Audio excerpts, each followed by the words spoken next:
The Pittsburgh Pirates have wrapped up the month of April with the National League's best record at 20-9. Gary Morgan joins me today to talk about the month of April and more on today's episode of Locked On Pirates. You are Locked On Pirates, your daily Pittsburgh Pirates podcast. Part of the Locked On Podcast Network, your team every day.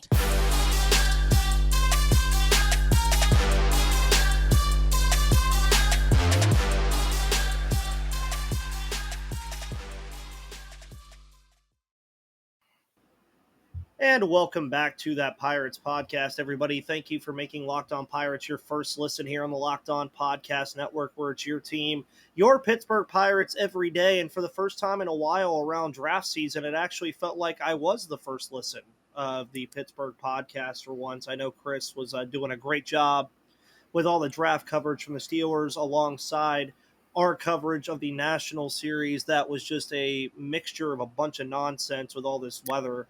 But Gary, how are you, sir? I'm doing great, man. That doubleheader was something special yesterday, man. Yes. Good stuff.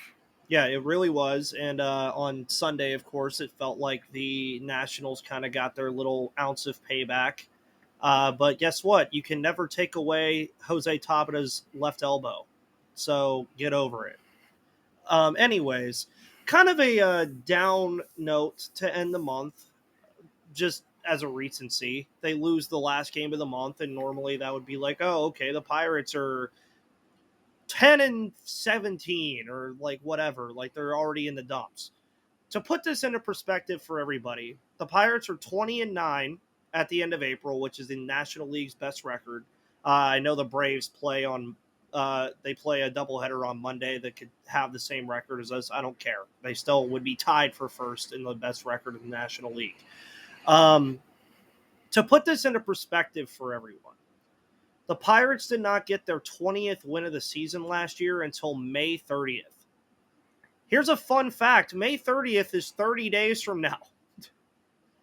They have a lot of opportunities to have a lot more than 20 wins from now until May 30th. And Gary, you made a great point before we started recording this that I want you to kind of elaborate on more, is that this start means what for the Pittsburgh Pirates moving forward? I mean, it means they've given themselves an 11-game buffer on 500. And regardless of whether you think this is real or not, that's a debate that we've seen go on a lot. You still probably think they're about a 500 team, right? Yeah. If they just play 500 every month from here on out, they will finish the season 11 games over 500. Mm-hmm. That's the kind of buffer zone they built for themselves. Yeah. So it's positive one way or another. And that's why you see all the stupid playoff odds changing and going up. And it's all related to this start. Because once you give yourself that kind of buffer, man, it's gravy. Yeah, and another part of it, too, that I was doing the math in my head before we started recording, is the Pirates could finish 2 games under 500 for every month in the remainder of the season and still finish a game over 500. They would still be 82-80, seeing as there's 5 more months left. They would have 10 losses to that point, would like to add to that, to be under 500 at that point. So, I mean, the start that they're on right now, again, it's a worthy debate to have. It is still very early. As Sully at Locked on MLB says, you usually see what a team is like after Memorial Day. That day after Memorial Day is when you can really start seeing some certain things happen. But we've seen crazy things happen in baseball. And one thing I want to caution with everybody is with what we are seeing right now, and I think Gary would agree with this, you can debate on if it's real or not, but what they've been doing for the first 29 games of the year and the whole month of April is not a fluke. It's not a joke. Their starting pitching has been arguably the best staff in baseball so far this year. The offense has went ballistic multiple times so far this year. And to even make it even more impressive, they finished 6-2-1 in the series they played in the month of April, with the 2 series losses coming to Cincinnati and Houston and the 1 series tie coming to St. Louis. They're playing really, really good baseball right now. But Yeah. Gary, my question to you, among all the things that are great right now, what has been the most impressive thing that you've seen? Oh, the starting rotation, beyond a doubt. It's been unbelievable. They've got more wins on this staff right now than actually they're about 3 short of where they ended up for all of last year. Yeah.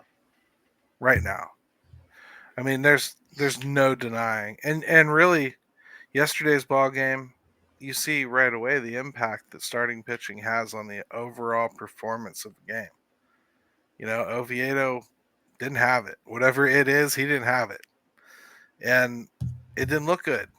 The whole team looked lackluster the rest of the game, Yeah. trying to get back. Now they had some key players like sitting on the bench today or yesterday, and they played some games with the lineup a little bit, and the rain delay probably screwed up some plans they had tonight in Tampa, I would imagine. Yeah. But you know, starting pitching counts, man, and it's a lot easier to keep rolling when you never have to worry about that. Yeah. And for those wondering with this whole rain delay thing, I was also on the terms of, hey, if they don't play this game, I'm cool. Like whatever. Like it's kind of getting to it was getting to a point where I was like, all right, we're in like a 3-hour delay now. But credit Major League Baseball here. They did do a good job of getting this done, because if they didn't, the likely date would have made the Nationals play like 4 games in a row without an off day or something. On, I forget what day it was, but it was a string where they were play. It was like their only off day in like a 27-day period. And I was like, yeah, I don't really want to do that to anybody. Of course, heading to Tampa is going to be fun. We'll talk more about the month of April and who our hitters and pitchers of the month were, because we might as well hand those out to some people. But I think the biggest reason for the Pirates' success right now is, the clubhouse has some great food, but sometimes they got to go out of their way to go get it somewhere else. And maybe they're eating some Built Bars right now. Maybe that's what's going on. Looking for a delicious snack, but don't want all the sugar and calories, and you need the best tasting protein bar ever.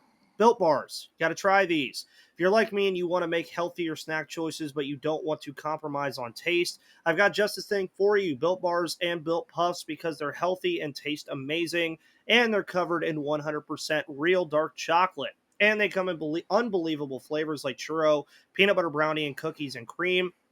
Now, you also don't just have to go to built.com. You can also go to your local Walmart or Sam's Club while you can, and get your specialty flavors still at built.com if you'd like to. But you have 4-bar boxes of cookies and cream, double chocolate and coconut puff at Walmart, and a 13-bar box with brownie batter puff and churro puff at Sam's. So use the code LOCKED15 if you're still one of the people who wants to do it online. But also, you can get the best protein bars in the planet, maybe on a 5-minute drive to the grocery store. Today's episode is also brought to you by BetterHelp. It's so easy to get caught up in what everyone else needs from you and never take a moment to think about what you need for yourself. I'm doing that right now. I'm in the middle of possibly moving. I'm in the middle of a changing of a job. I'm in the middle of a lot of stuff. But when we spend all of our time giving, it can leave us feeling stretched thin and burned out. Therapy can give you the tools to find more balance in your life so you can keep supporting others without leaving yourself behind. If you're thinking of starting therapy, give BetterHelp a try. It's entirely online, designed to be convenient, flexible, and suited to your schedule. Just fill out a brief questionnaire to get matched with a licensed therapist, and switch therapists anytime for a no additional charge. Find more balance with BetterHelp. Now, hitters and pitchers of the month. Um, you could probably sit here. Me and Gary could probably sit here, crack open an entire 12-pack, and give you a realistic argument on about 6 different guys that could be the hitter of the month, and about 4 different guys that could be the pitcher of the month for this team. But I really think, for me personally, to start with pitchers, I think it has to be Vince Velasquez. It really does. I mean, I know that's kind of like a off answer, possibly in terms of like the future of this team. I But mean, when 18 straight shutout, yeah, innings, man. it's hard to disagree with that. But I mean, the first couple starts that he had were kind of And people were also already thrown off by Vince Velasquez in the offseason because he got a hype video. Yeah, Vince Velasquez still has that hype video, and it's a great meme to use after he starts. But when that slider is on, Gary, that slider is automatic. It is wherever he wants to put it. When he has it, he is putting it there. He's looked very good. And that's one of the things that I'm kind of excited with this Tampa Bay Rays series is that we get the top end of the pitching staff against the Tampa Bay Rays in these few games that we'll see Tuesday, Wednesday, Thursday. But I think my pitcher of the month has to be Vince Velasquez. He's just looked great for all intents and purposes right now. Yeah, I could see that. I mean, that's a great choice. If I had to go in another direction, boy, I think I'd probably have to go Mitch Keller. Yeah, If only because he's wanted to be the leader of this rotation yeah, for the last 2 or 3 years, and he finally is, and he finally has arrived, and he's doing what that stopper is supposed to do. hmm Although there hasn't been anything to stop. no, Um, he's been the one to keep things on the tracks though, and give you consistency. He's automatic for the 6 innings. He's automatic for the quality start anymore. The strikeouts are just all over the place. Um, if anything, he suffers in this conversation for it being expected. yeah, and that's one of the reasons why it's going into this year. One of the big things with Mitch Keller, especially, was when you looked at this starting rotation, especially with JT Brubaker going down with an injury. It did feel like a lot of the pressure was going to get put on Mitch here to be that guy. And now he is being that guy, while the other four guys are also being those guys. Yeah, Roansy Contreras has looked very good for all intents and purposes. He does allow a little bit of hard contact, a little bit too much sometimes, but I'm not touchy on that subject. If you're getting outs, you're getting outs. Rich Hill's Rich Hill. Gary says it all the time. You know what you're getting from Rich Hill. It annoys the crap out of everybody that he throws the ball so damn slow because we're so used to velocity in this day and age, but it works. Whatever works, works for him. Johan Oviedo, as you mentioned earlier, he got touched up on Sunday. He didn't look that great, but the Pirates were due for a bad start. If you're going to have a bad start, today was the day to have it. You already picked yeah. up the series win. You're looking ahead to the AL best team in that league right now in the Rays with the best record in baseball. You had a rain delay. There were so many different factors to the game on Sunday that were just like, okay, yeah, if it was going to happen, let's let it happen today. And then, I mean, even the bullpen, Gary, has just been crazy. Jose Hernandez has just come into games and shut things down, especially against his former team earlier in the week. Dowry Moretta has done some decent things. David Bednar has come into games and basically been untouchable. I believe he does still have that nice ERA of a .69 ERA right now. And the rest of the bullpen has been doing fine. Even Cody Bolton, your guy Cody Bolton, comes up and pitches 2 innings of scoreless baseball in the blowout on Saturday night. So, And boy, did that slider look like something. yes, it did. Cody Bolton's going to be fun. But Yeah. yeah, we could have named probably 10, 15 different pitchers. I just felt like had to go with one of the starters after this literally historic stretch of starting pitching. Yeah. Had to be one of them. So And it's something to be appreciative of, too, as we saw the A's over the weekend broke the MLB record for consecutive games to start a season without a pitcher picking up a win. I believe that was something that happened. I may have gotten that record wrong. I did see that they broke some record for a streak of not having a starting pitcher win a game, have like a win in their record. And I was hoping they'd beat the Reds this weekend. Couldn't get so lucky. Yes, we're still scoreboard watching going into May. And moving to the hitting side of things right now, it's just the acquisitions that Ben Cherington has made, and I'm going to do an episode about this on Tuesday's show. I'm going to talk about this a little bit and kind of combine all their stats together and see how they're performing.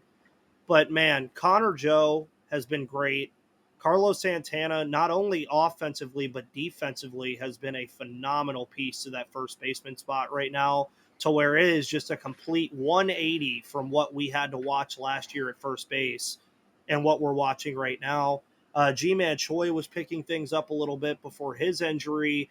Um, I mean, Rich Hill and Vince Velasquez acquisition wise have been great, but this offense is just getting so much firepower from so many different guys that I don't even honestly know who to pick as the hitter of the month. I mean, Brian Reynolds would be the easy answer with the start that he had, but there's just been so much collaborative effort in what this offense has been doing. Yeah, it seems like it's somebody different that steps up every night. You Mm-hmm. know, it really has been. It's been Connor Joe stepping up when he needs to. We've had nights where Jason DeLay carried the mail. You know, I mean, there Jason DeLay. Jason DeLay's hit the hell out of the ball, man. It's real hard to like even, he's not even a joke backup catcher anymore. You kind of have to take him seriously. Um, Brian Reynolds, you're right, easy answer. He started the season super hot. He has cooled off some. I'll give him that. I'd say Carlos Santana has probably been the straw that stirred the drink the most. Yeah. Um, but I've really been most encouraged by Jack Sawinski because he's taking his walks, not striking out nearly as much against left-handers. He's become a threat now. You kind of have to play a lot, and the power's very real. And boy, it's prodigious power too. When he gets into it, he can hit the ball a long freaking way. Man, We, is he fun to watch?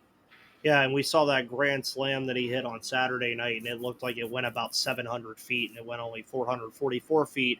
If he would have been in the series in Mexico City with the Padres and the Giants, it might have went 600 feet. He might have set that record 508 or something. Yeah, and that series has been interesting to watch with the Padres and the Giants and the elevation of Mexico City. But I mean, Andrew McCutchen as well as a guy that I want to highlight here is obviously we all know he was brought back to be the feel good story and the leader in the clubhouse. That is what he was brought here for. But I didn't think we were getting the Andrew McCutchen we're currently getting. Now, is he kind of coming back down to earth a little bit recently? Yeah, a little bit. But the guy's batting over 270 right now. He's hitting homers. He's making good contact. When he is playing in the right field defensively, he's been okay defensively for the most part. And I think that on top of his leadership that he's brought back in, the vibes he's brought back in, and just the ability for these young guys like G1 Bay, Marcano, Hayes, even Reynolds to an extent, to have a guy in the clubhouse who you can not only look at and say, this guy has won before, but he's won here before. Yeah. You can look at Carlos Santana all you want as a winner, but he hasn't won in Pittsburgh. He's won in other places. He's won in Cleveland. He's won in Seattle. He's won in places like that. But he's never been that guy in Pittsburgh like Andrew McCutchen was that proved you can put a winning baseball team on the field in Pittsburgh again. And no, but he was the idol of a lot of these kids when he was doing it in Cleveland. yes. So believe me, they look at him the same way. Many of them do. But yeah, Andrew, I don't think he's scuffling right now so much as he's just not taking his walks as much. And it's because there is a way to beat Kutch. If you hit him on upper part of the zone with fastballs out over the plate, he can't hit them. No. And that's just the way it is. If he lays off it, he'll walk. If he doesn't, he'll strike out. Yep, and we saw that in the Dodgers series in the lone game we lost, that 3-2 count, bases loaded, and it kind of gave me Game 4 2013 NLDS flashbacks a little bit when he just popped that one up on a pitch that he probably should have took, but it's okay. But I mean, Jack Sawinski, to go back to your point, has been a revelation. He's really kind of cemented himself in the outfield now. I remember spring training, there was a lot of talk about who was going to be in the outfield, and right now, there's no question. I mean, there is absolutely no question what this outfield should look like for at least the next month or two. And we haven't heard a lot about Travis Swaggerty either. No, but there is one other player. If we have time, can I bring him up? Yeah, go for it. G1 Bay. Yeah. I think he had a bipolar month. I really do.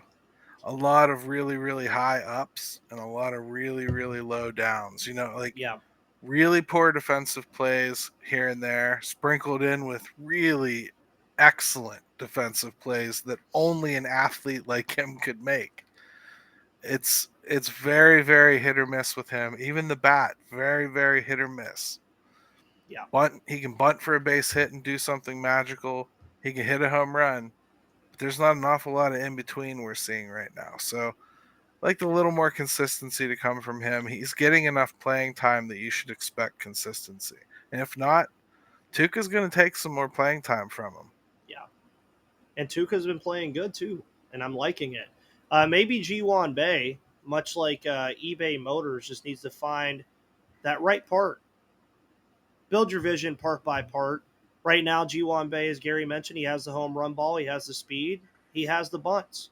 Maybe he just needs to touch up on the little things. And you could do the same thing at eBay Motors because for a championship team, it's all about making sure every player is a perfect fit. It's the same when it comes to your vehicle. Every part needs to fit just right. So the next time you need parts and accessories, head to eBay Motors.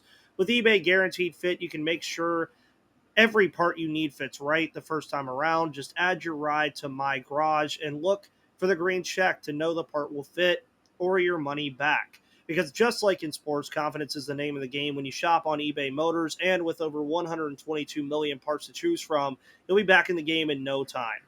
Let's ride. eBay Guaranteed Fit. Only available to U.S. customers at ebaymotors.com. Eligible items only. Exclusions apply. As you guys heard on Tuesday's episode, we are going to be previewing the Rays series. There may be a crossover there. I would hope so, considering it's like quite literally the two best teams in baseball right now. I know there's probably an AL team behind the Rays that has a better record than the Pirates, but I haven't paid attention too much No, to the there is American not. League. There's not. So the Pirates do have the second best record in baseball. Um, yeah, it's a great world we live in, Gary. The Yankees are in last place and the Pirates are in first. You got to love to see it. And the Cardinals are in last place right now and look like they're in desperate need of help in a lot of different areas. Well, But here's hoping they don't get it. yeah, I hope so. The Pirates are 20-9. Everything looks great. The pitching's fine. The offense is fine. They have the 11 game cushion. You enter the month of May and you could just look at the schedule from a monthly a monthly standpoint. I know some people do that. I do that. I'm like, okay, what are the Pirates doing? Who do they play this month? Just to kind of see what was going on. And if I could find it here, that'd be great. um, I guess I can't find it on the wonderful MLB app. Even though, oh, there we go. All right, so they kick off the month of May this week with Tampa Bay on the road. They go back home for Toronto and the Rockies, Baltimore and Detroit on a road trip, Arizona and Texas at home, and then Seattle and San Francisco on the road for the end of the month. And you look at that and you hear some pretty good teams on that schedule. Tampa Bay, Toronto, Baltimore, Arizona is not a joke. Texas is not a joke, even though DeGrom just entered the 15-day IL. Then you look at Seattle. They're not a joke either. San Francisco, We'll worry about San Francisco when we get there and definitely bring up the Brian Reynolds trade when we get there. But I really think that this first series, even these first two, I'll just plug them in here. Let's say the Pirates lose 2 out of 3 in both of these series, Gary. The world lights on fire. Everybody's like, oh, God, we've lost 4 out of 6. They'd still be, 7 games over 500 at that point if they lose 2 out of 3, if I did my math correctly. Sure. And the biggest thing, and I'm going to ask you as well for my sustainability of this baseball team.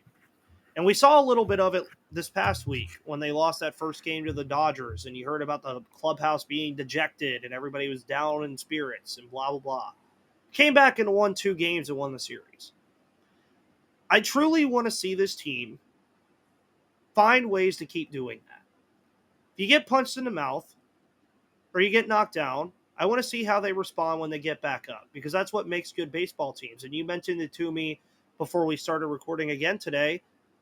They need to know what it's like not to have fun again every once in a while, to bounce back and become a better team. So, how do you ultimately think that what the Pirates have done in April? Now, I'm not expecting them to be on this pace. I don't think anybody is, because if they were, they'd win like 130 games. But to even just sustain the way they're playing to a degree, what do you think has to happen for this team moving forward? I mean, they just got to keep pitching reasonably well. I think that's an acceptable thing to hope for when you've had all five of them rolling along and the bullpen pretty much doing its thing. I think to expect three or four of them to continue to do that on a trip through the rotation every week is perfectly acceptable. Yeah, I think they should do fine. And I don't like to look at the month looking forward.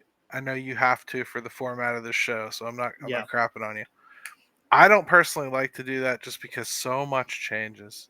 yeah. Like when I first looked at the opening month and I saw the White Sox, I was like, "Oh, that's going to be tough."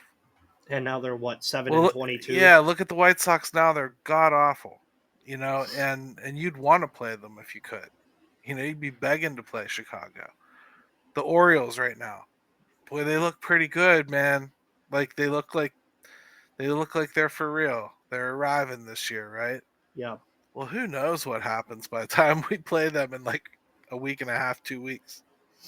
I mean, they could be missing players. We could be missing players. I think there's a lot of that when you look at it that far in advance.